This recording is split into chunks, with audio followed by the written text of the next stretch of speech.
जिसको त्रिविध परम पावन पूर्णिमा से भी जाना जाता है, तो उसकी पूर्व बेला पर आप सभी को हार्दिक हार्दिक बधाई हो। उम्मीद है आप सभी अपने अपने केंद्रों पे अच्छी तरह से बुद्ध पूर्णिमा का आयोजन करेंगे और दिल्ली केंद्र भी इस कड़ी में प्रयासरत है। बहुत बहुत धन्यवाद। जैसा कि अभी हमारे खास मित्र ईवीएस गौतम जी ने जरा बग्गो की गाथा नंबर 148 को बोला है, मैं उस पे ही कुछ बोलने का प्रयास करूंगा।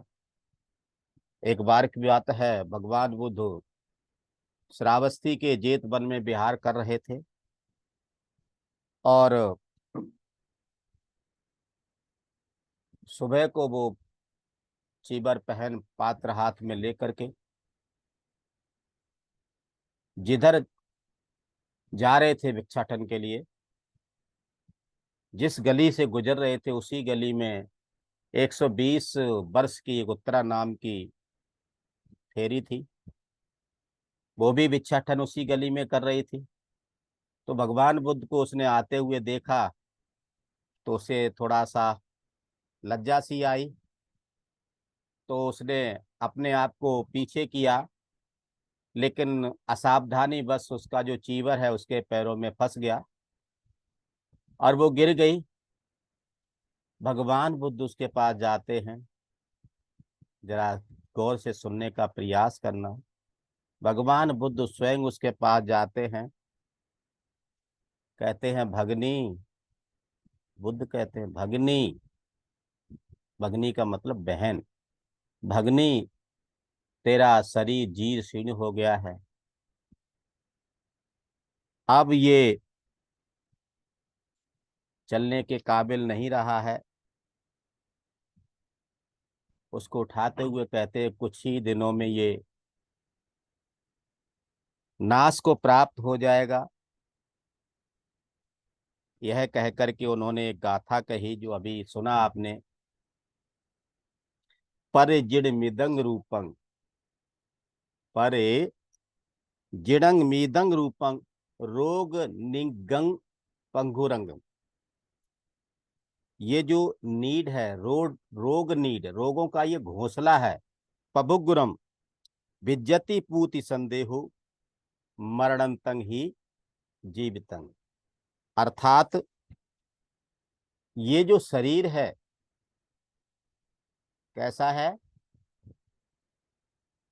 पर मिर्जिदंग है। अर्थात यह शरीर बहुत ही अत्यंत जीर्ण शीर्ण है। रोग निडंग, नीड कहते हैं घोंसले को, रोगों का ये घोंसला है, रोगों का ये घर है। पबुगरंग का मतलब होता है क्षण भंगुर है, ये नासवान है, ये टूट जाता है। पूती का मतलब होता है सड़ा हुआ। अर्थात ये शरीर जरा जीर्ण,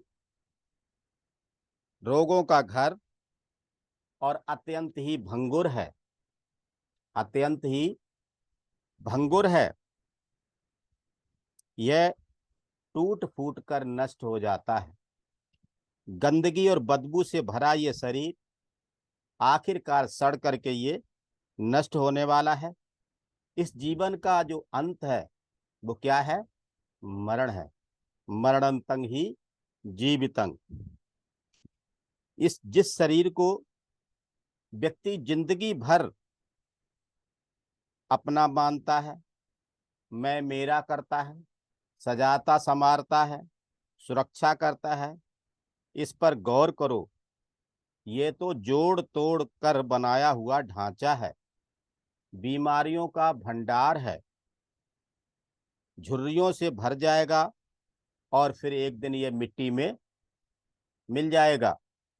फिर किस बात का मोह, फिर किस बात का अहंकार। इसलिए होश में आओ, जागो और संसार के सत्य को समझकर निर्वाण का जो परम लाभ है उसको प्राप्त करने में ध्यान लगाओ। कहने का मतलब है ये जो शरीर है, इस देह रूपी आकार को ध्यान से देखो। कैसे ध्यान से देखना है? एक संस्कृत में एक श्लोक आता है, वो क्या कहता, बहुत अच्छा यहाँ पर सटीक फिट बैठता है। वहां पर कवि कहता है, अंगम गलितम पलितम मुंडम, अंगम गलितम पलितम मुंडम, दसन विहीनं जातं तुंडं, वृद्धो यापि गृहीत्वा दंडम, तदपि न मुंचत्यासा पिंडं। अर्थात अंग अंग ढीले पड़ गए हैं, बुढ़ापे में ऐसा ही होता है। अंगम अलगम, अंगम अंगम, तो अंग अंग गल जाते हैं, ढीले पड़ जाते हैं। पलितम मुंडम, मुंड कहते हैं शरीर को, पलितम माने पक गया है। आपका सिर पक गया, यानी बाल सफेद हो गए सारे, किसी किसी तो बचते ही नहीं। दसन विहीनम, दसन कहते हैं दांत, मुंह के अंदर दांत भी नहीं बचे हैं। जातम तुंडम, अर्थात जरा हो गया है शरीर, कमजोर हो गया है। वृद्धो यापी, बुढ़ापा आ गया है। गृहीत्वा दंडम, हाथ के अंदर डंडा आ गया है, यानी कि छड़ी आ गई है। तदपि ना मुंचत्यासा पिंडम, फिर भी ये जो आशा तृष्णा है, मैं मेरे की, परिवार के प्रति आसक्ति, बच्चों के प्रति आसक्ति, ये जो है फिर भी जाती नहीं है।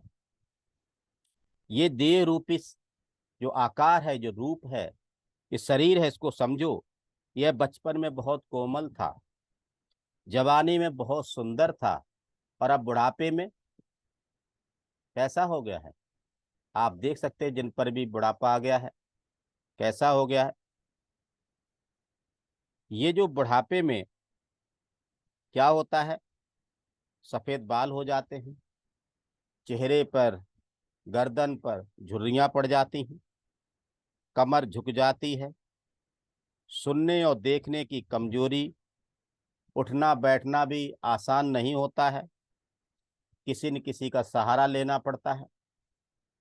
रोग और कमजोरी से अगर कहीं बुढ़ापा बिस्तर पकड़ ले, तो एक एक पल, सही माने में एक एक क्षण, एक एक पल बिताना दूभर हो जाता है। फिर भी जीने का जो मोह है, रत्ती भर भी कम नहीं होता है। ये आशा तृष्णा ना मरी, मर मर गए शरीर। ये आशा तृष्णा फिर भी आसानी से मरती नहीं है। शरीर के बाहरी रूप के साथ अंदर की जो दशा है, बड़ा दयनीय होती है। जब हम ध्यान करते हैं, और अक्सर मैं बोलता हूँ, अपने शरीर को देखो, जिस तरह से कोई मांस का व्यापार करने वाला व्यापारी किसी जानवर को पेट से फाड़ कर उल्टा लटका देता है, उसके अंग प्रत्यंग बाहर दिखने लग जाते हैं। तो देखिए हमारा ऐसा शरीर, सही में उस समय जो ध्यान से अगर इस कायानुपसना करते होंगे, इस कायानुसति का अभ्यास करते होंगे, उनको सही में अपने अंग दिखाई देते होंगे, उस समय वाकई दशा जो हमारी बहुत ही दयनीय होती है। रक्त है, मांस है, मज्जा है, त्वचा है, आदि से बहुत सारे जोड़ों से बना ये शरीर, ऐसा लगता है मानो गंदगी का भंडार है। यहाँ पर 32 प्रकार की गंदगी से भरा हुआ शरीर है। ये खून है, मवाद है, पसीना है, मल मूत्र से भरा गंदा और बदबूदार। अं, अंदर बाहर से यदि कुछ दिन सफाई नहीं की जाए, अंदर से बाहर से कुछ दिनों तक यदि सफाई ना की जाए, तो अपनी ही जो प्रिय काया है, अपनी जो प्रिय काया है, जिसको हम बहुत ज्यादा प्यार करते हैं, उससे ही नफरत होने लग जाती है।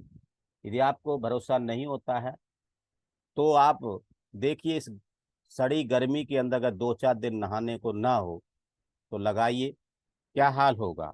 यानी अपनी प्रिय काया से ही घृणा होने लगती है। शरीर पर कितने ही महंगे सुगंधित क्रीम, पाउडर, लेप, वस्त्र पहनाओ, कुछ भी करो, इसके संपर्क में कुछ ही समय रहने पर, कुछ ही समय के बाद भी ये बाहरी आडंबर हैं वो भी बदबू से भर जाते हैं। जैसे कपड़ों से पसीना आने पर बदबू आने लग जाती है। इस सच्चाई के बावजूद व्यक्ति जिंदगी भर बाहरी चीजों से सजावट करता रहता है, श्रृंगार करता है, सजाने संवारने में ही लगा रहता है। नकली चीजों से काया को कमनी, जैसे कि बालों को काला करना, सुंदर और आकर्षक मोहक रमणी बनाने में कोई कसर नहीं छोड़ता है। जिनकी उम्र 60 साल से ऊपर हो गई है, अगर वो भी इसको सजाने संवारने में ज्यादा समय बिताते हैं, तो फिर उन नौजवानों का, बच्चों का क्या होगा जिनकी उम्र है सजने संवरने की। और वो देख करके हमारे कोई तारीफ नहीं करते हैं, बल्कि हमारे ऊपर हंसते ही हैं। तो इस बात को सोचिए, चिंतन कीजिए। स्वयं बार बार भी वह स्वयं भी बार बार अपने आप को दर्पण में देखता है और अनित्य के सिद्धांत को भूल जाता है। अब वो केवल यही समझता है कि मेरा चेहरा ऐसा ही रहना चाहिए, अभी भी मैं जवान हूं, और दूसरों को भी अपने देह के प्रति आकर्षित कर प्रशंसा पाने के लिए लालायित रहता है। फोटो खींच के सेल्फी डाल दी व्हाट्सएप पे या फेसबुक पे, और किसी ने कमेंट लिख कर भेज दिया, you are looking so smart, आप तो बहुत स्मार्ट दिखते हैं। और ऐसा लगता है 2-4 दिन तो वो उस खुशी से फूला नहीं समाएगा, वाकई वास्तव में अभी भी मैं स्मार्ट हूँ, चाहे उम्र कितनी ही हो। लेकिन ध्यान रखिएगा, मवाद, खून, मलमूत्र की गंदगी से भरे शरीर को भी सुगंधित लेप, महंगे वस्त्र और आभूषणों से ढकने से क्या फायदा।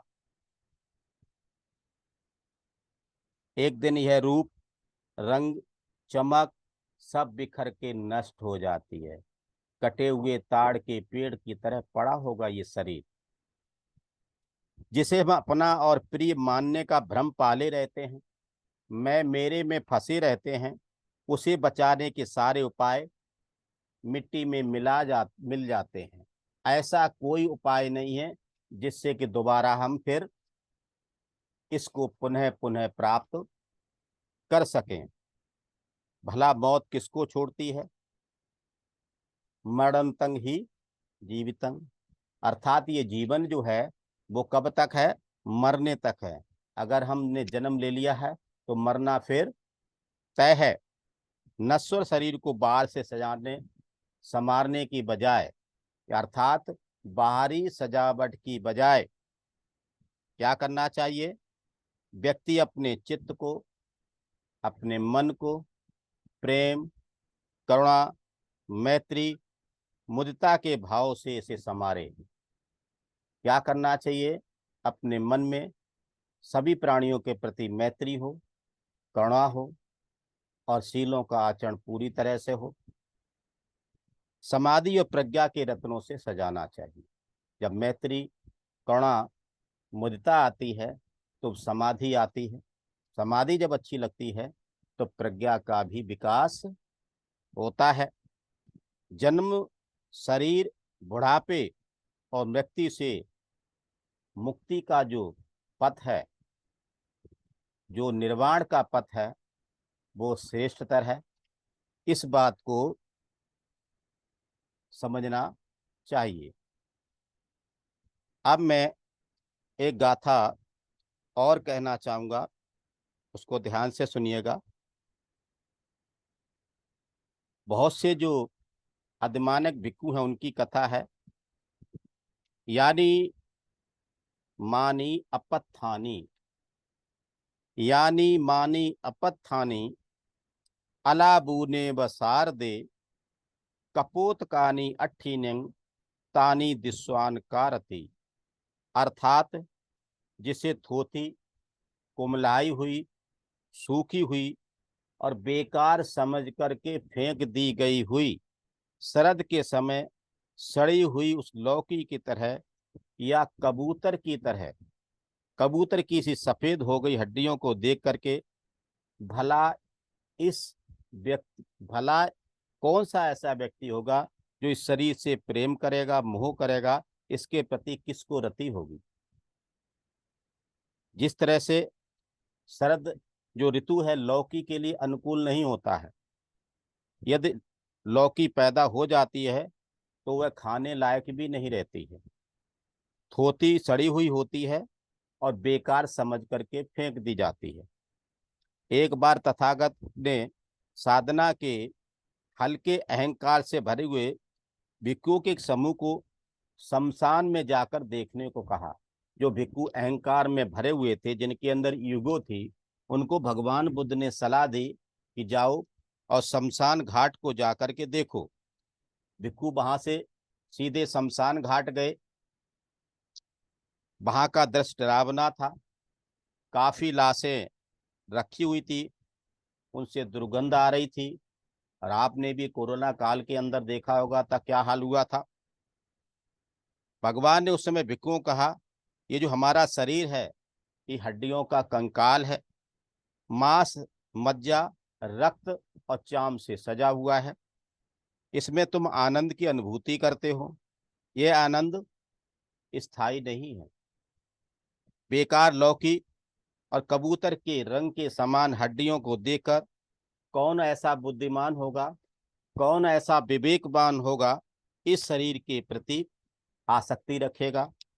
इसलिए इस गंदे शरीर को सुख भोगों और आकर्षित होने में उत्तेजित ना करें, बल्कि मन को साधना में लगाना चाहिए। ये शरीर जो है मानो हड्डियों का एक नगर सा बसाया हुआ है और मांस, रक्त, चर्म से लेपा गया है। इसमें जन्म, जवानी, बुढ़ापा, मृत्यु, अहंकार, क्रोध, पाखंड छिपे हुए हैं। इस सुंदर, प्रिय और अपना समझने वाले शरीर का तो एक ही परिणाम है, वो है अनित्य, वो है नश्वर। इस शरीर की सुंदरता, जवानी का यही अंत है। सच में ये काया क्या है? हड्डियों से जोड़ा हुआ एक पिंजड़ा है, जिसमें मांस, मज्जा, खून, पसीना, पित्त, मलमूत्र आदि कई तरह की गंदगियों से भरा है। बहुत सारी गंदगियों से भरा एक भारी थैला है। बात यहाँ तक ही नहीं है, बल्कि इसमें राग, द्वेष, मोह, ईर्षा, आडंबर, अहंकार आदि विकारों की गंदी परतें चढ़ी हुई हैं, जिससे इसका स्वरूप और अधिक जहरीला हो जाता है। आखिर इसमें ऐसी क्या चीज है, क्या गुण है जिससे हम प्रेम करें, मोह करें? आखिर कोई आए दिन क्यों इस नश्वर गंदी काया को इतना संजाता संवारता है? क्यों इसके लिए मरने मारने पर उतारू हो जाता है? क्यों इसके प्रति आकर्षित होता है, बर्बाद होता है? तथागत कहते हैं, केवल नासमझ अज्ञानी व्यक्ति ही इस शरीर को अपना प्रिय समझकर अभिवादन करता है, अभिनंदन करता है, सजता है, संवारता है और अंत में दुखी होता है। अतः मनुष्य सत्य को जाने, समझे और एकाग्र स्थित चित्त समाधि में स्थिर कर चित्त को निर्मल करें, दुखों से मुक्त हों और निर्वाण का जो परम सुख है उसको प्राप्त करें। निर्वाण का जो परम सुख उसको प्राप्त करें। और अंत में मैं एक जानवर है जिसका नाम है बंदर, उसकी बहुत ज्यादा लोग तारीफ कम करते हैं, मंकी माइंड कह करके उसका अपमान करते हैं।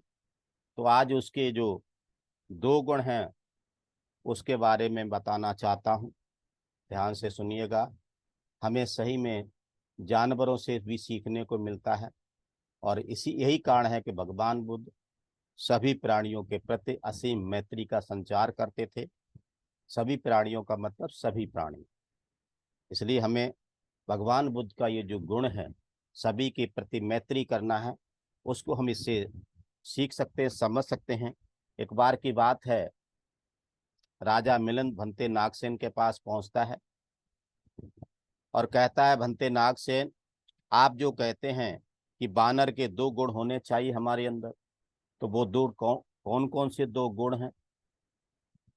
तो भंते नागसेन, महास्तिबिर नागसेन कहते हैं, महाराज, बानर एकांत स्थान में शाखाओं से घने किसी भारी गाछ पर ही बानर वास करता है। यानी किसी गहरे जो पेड़ है, शाखाएं हैं जिसमें पत्तियां हैं, वहां जाकर के निवास करता है, जहां किसी प्रकार का डर या भय ना हो, जहां उसको कोई देख ना पाए। वैसे ही योग साधन करने वाले भिक्षु को बहुत देखभाल कर ऐसा कल्याण मित्र बनाना चाहिए, ऐसा गुरु बनाना चाहिए जो लज्जावान हो, कोमल स्वभाव का हो, शीलवान हो, पुण्य ही पुण्य कर्म करने वाला हो, पंडित हो, धर्म को जानने वाला हो,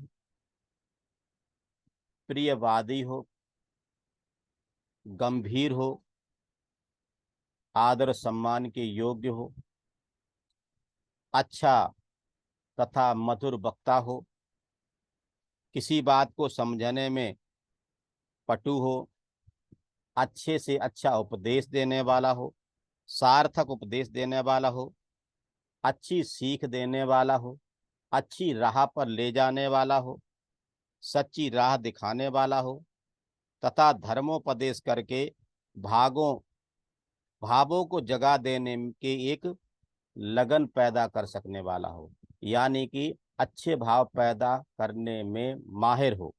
महाराज, बानर का यह पहला गुण साधक में होना चाहिए, यानी कि जो एकांत से भी हो, और जिसको भी वो कल्याण मित्र चुनता है, वो कल्याण मित्र के ऐसे गुण होने चाहिए जो ऊपर अभी बताए हैं। ये बानर का पहला गुण है, वो अकेला ही रहता है और फिर बाद में जो है अपने साथियों के साथ रहता है। दूसरी बात, बनते नागसेन कहते, महाराज, फिर भी बानर वृक्षों पर ही चलता है, रहता है और वृक्षों पर ही बैठता है। यदि नींद भी आती है, चाहे दिन हो या रात हो, तो वो रात भी वहीं वृक्ष पर ही बिताता है, वहीं पर सोता है। वैसे योग साधन करने वाले भिक्षु को एकांत से भी होना चाहिए, जंगल में रहना चाहिए, जंगल में घूमना फिरना, रहना, बैठना और सोना चाहिए। और इसीलिए हम सभी को सलाह, हमारे जो आदरणीय आचार्य उपाध्याय हैं, वो हमें सलाह देते हैं कभी कभी एकांतवास भी करना चाहिए। एकांत सेवी का मतलब यही है। और वहीं पर स्मृति प्रस्थान का अभ्यास करना चाहिए। कौन सी स्मृति प्रस्थान है? ये जो पहला हमारा है कायानुसति, दूसरा है वेदनानुसति, तीसरा है चित्तानुसति और चौथा है धम्मानुसति का अभ्यास करना चाहिए। महाराज, बानर का यही दूसरा गुण होना चाहिए। महाराज, धर्म सेनापति सारीपुत्र ने भी कहा है। क्या कहा है? टहलते हुए भी, खड़े होते हुए भी, बैठते हुए भी और सोते हुए भी बिच्छू सुंदर जंगल में रहे। सुंदर जंगल का मतलब क्या है? कि वहां पर आपके रहने की, बैठने की, अगर भूख प्यास लगती उसकी भी व्यवस्था हो। बुद्धों ने इसी की प्रशंसा की है। यह कहने का मतलब है एकांत से भी होना चाहिए। और जो ऊपर गुण बताए हैं साधक को, हम सभी धम्मचारी या धम्म मित्र हैं, अधिकतर के कल्याण मित्र होंगे। तो कल्याण मित्र की क्वालिटी क्या है, इसके बारे में बताया है, आप सभी ने ध्यान से सुना है। तो आज हम जो साधना कायानुसति करेंगे, कायानुपसना करेंगे, तो इसमें हम देखेंगे इस शरीर के प्रति हमारा आकर्षण क्यों है, क्या कारण है। सब कुछ तो बदल रहा है। इस परिवर्तनशील शरीर के अंदर ऐसा क्या है जहां हमारा आकर्षण है, हमारी आसक्ति है। कहने का मतलब ही है, जितना भी हमारे पास समय है, जितनी भी सांसें बची हुई हैं, तो हमें इस कायानुसति के अभ्यास के द्वारा निब्बाण के पथ पर अपने आप को चलाने का प्रयास करना चाहिए। आज के इस प्रवचन का यही सार है। तो आप सभी को बहुत बहुत धन्यवाद करता हूँ। आपने मुझे सुन लिया है, मुझे दिल्ली केंद्र ने मौका दिया है, धम्मित्र यूबीएस गौतम जी ने मुझे संधि दी है। तो आप सभी को मैं बहुत बहुत धन्यवाद देता हूँ, पुण्यानुमोदन करता हूँ। यहीं रुकता हूँ। सभी को मेरा मैत्रीपूर्ण जय भीम। नमो बुद्ध।